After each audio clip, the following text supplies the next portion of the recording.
Aujourd'hui, de nombreux objets du quotidien sont dits ergonomiques. Au fait, qu'est-ce que l'ergonomie? Ça me dit quelque chose. Alors attendez, c'était quoi? C'était pas des positions du corps ou quelque chose comme ça? Ergonomie. C'est un calcul savant entre la forme et l'utilité, la rapidité, l'efficacité. On va parler par exemple de l'ergonomie d'un vélo pour qu'il aille plus vite, qu'il soit plus léger. Ergonomie. Ça a un rapport avec la forme, c'est ça? Ergo, je sais que c'est travail, mais ergonomie, C'est la science qui essaye science ou technique, enfin les deux d'ailleurs, qui essaie de déterminer les bonnes conditions du travail. Voilà.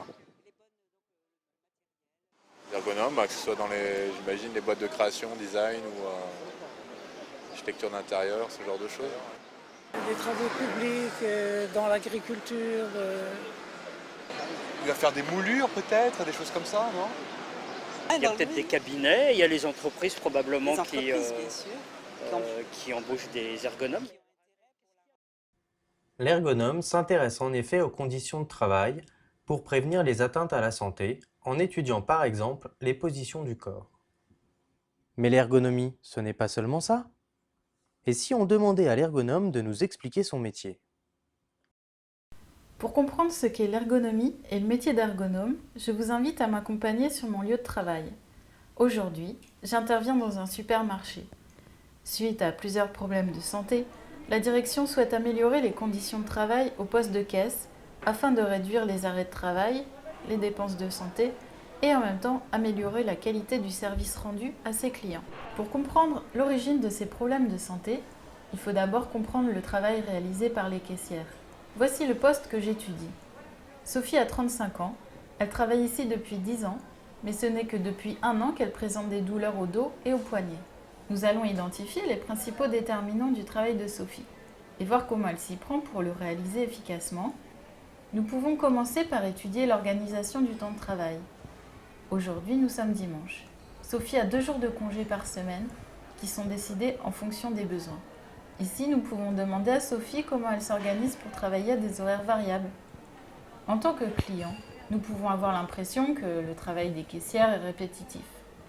Mais les produits achetés par les clients ne sont pas tous les mêmes et ils ne vont pas solliciter Sophie de la même manière.